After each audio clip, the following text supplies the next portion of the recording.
La casa de mi abuela tiene algo raro. Yo no vivo con mi abuela, ni es un lugar a donde vaya recurrentemente, pero cada que tenemos que ir de visita para saber cómo está o para hacerle compañía, sucede algo raro. Mi abuela vive sola. Es una casa grande de 2 pisos, con poco más de 10 habitaciones. Tiene una sala grande y muy fría. Apenas entras, notas un frío muy peculiar. Es como ese frío que se siente en las iglesias católicas. Por fuera puede estar el día a unos 30 grados, pero cuando entras sientes como si estuvieras a 10. Su casa está casi siempre en completo silencio. Solo hay ruido cuando la familia va de visita. Las demás personas que viven ahí se fueron con el tiempo. Mi abuelo falleció hace unos años y mis tíos decidieron irse porque se la pasaban mal ahí. Nadie quiere estar mucho tiempo en esa casa, más que mi abuela, que está acostumbrada a eso. Ella se mueve sola por toda la casa, puede hacerse de comer sola y prácticamente es una persona funcional. La primera vez que me di cuenta de que algo mal estaba con esa casa fue cuando todavía era una niña. Tuvimos que vivir un tiempo en esa casa porque mis papás pasaban por una pequeña crisis. Vivían mis tíos y abuelos ahí, además de nosotros. Tuvimos que acomodarnos en una habitación cada quien, mis papás en una y yo en otra que estaba al final de un pasillo.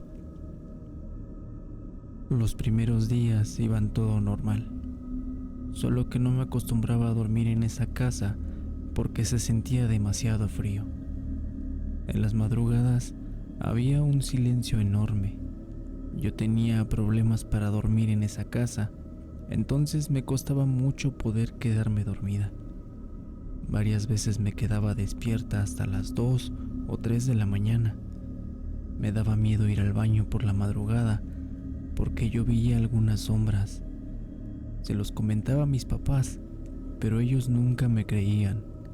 Pensaban que por ser una niña de apenas 9 años y por el cambio brusco de cambiar de casa, algo en mi mente me hacía ver cosas que no estaban ahí. Yo sabía que lo que veía no era producto de mi imaginación y que era muy comprobable si tan solo uno de ellos se quedaba conmigo despierto hasta tarde. No pasó más allá de ver sombras y soñar con cosas muy raras. Un sueño que se repetía mucho era el de mí, durmiendo, y en el techo una mujer arrastrándose lentamente hacia mí. Ella parecía poder caminar en las paredes. Era como una mosca, pero a su paso dejaba un rastro de huellas. Las dejaba marcadas en color negro, como si tuviera las plantas de los pies con pintura, y con cada paso sus huellas se quedaran grabadas. La mujer estaba completamente desnuda, no tenía pelo y tenía una boca muy grande. Su sonrisa me hacía despertar y hasta el día de hoy sigo sintiendo muchos escalofríos cuando me acuerdo de cómo era. Jamás me lo creyeron. Tiempo después, mis papás pudieron recuperarse del bache económico en el que estábamos. Pudimos irnos de esa casa y nunca estuve más agradecida de eso. Cuando me enteré de lo que le pasó a unos primos que decidieron ir a quedarse un par de noches a la casa de mi abuela. Fue enfrente de todos, de mis tíos, de mis abuelos y de mis primos. Ni siquiera era tan noche, apenas empezaban a dar las 10. Ellos estaban cenando y dicen que mientras estaban abajo platicando entre todos, escucharon los pasos de alguien en el segundo piso, de alguien como si estuviera descalzo y corriendo. Fueron unos pasos muy fuertes. Todo el mundo en esa mesa los escuchó. Pensaron que había alguien que se había metido o cualquier otra cosa. Cuando fueron a revisar, se dieron cuenta de que no había nada.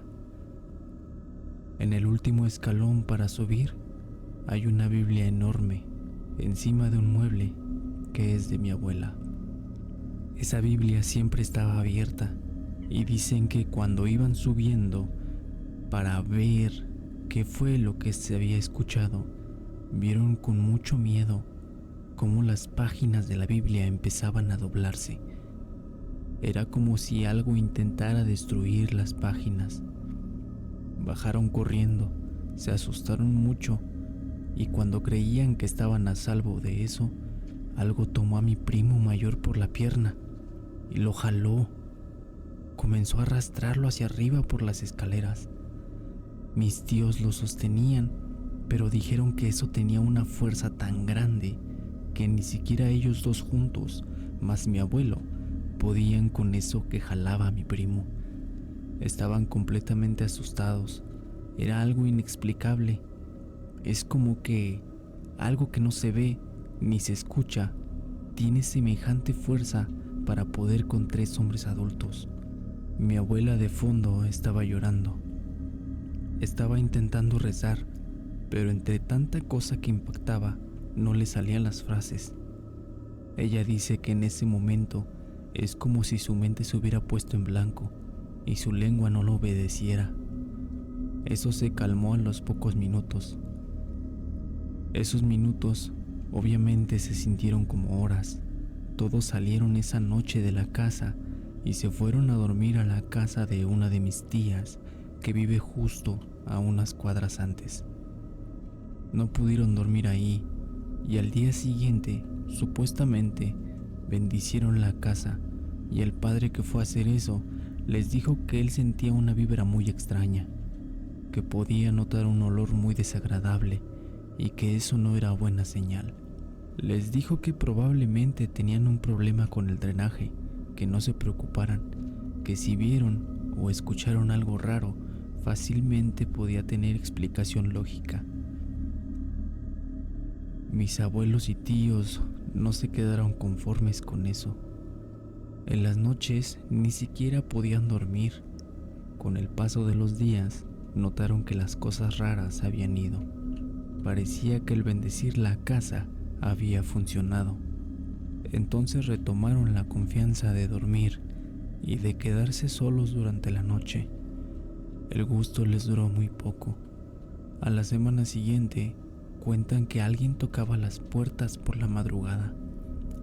Empezaba por la puerta de la calle. A los pocos segundos se escuchaba cómo tocaban la puerta principal y de ahí iba en orden tocando puerta por puerta cada habitación. El miedo era tanto que todos mis tíos y abuelos, siendo adultos, solo se quedaban nerviosos cuando eso pasaba. Las cosas fueron agravándose poco a poco y la gente de la misma calle se iba enterando de lo que pasaba. Algunos decían que tal vez era una bruja que solo los estaba molestando. Otros decían que a lo mejor habían hecho brujería para hacerles la vida imposible. Una señora muy mayor de esa misma calle les dijo que ella recordaba que cuando era joven esa casa no existía y que en su lugar era una especie de capilla donde las personas iban a confesarse. Tenía un padre que vivía en esa pequeña iglesia o capilla y que tenía una leyenda que no se sabía del todo si era cierta o no. La leyenda va más o menos así. En esa capilla estaban los únicos confesionarios que existían en el pueblo. Unos 80 años atrás, las personas que querían confesarse tenían que ir ahí a hacerlo. Un sacerdote se encargaba de hacer todo eso durante todo el día. Él dormía ahí mismo.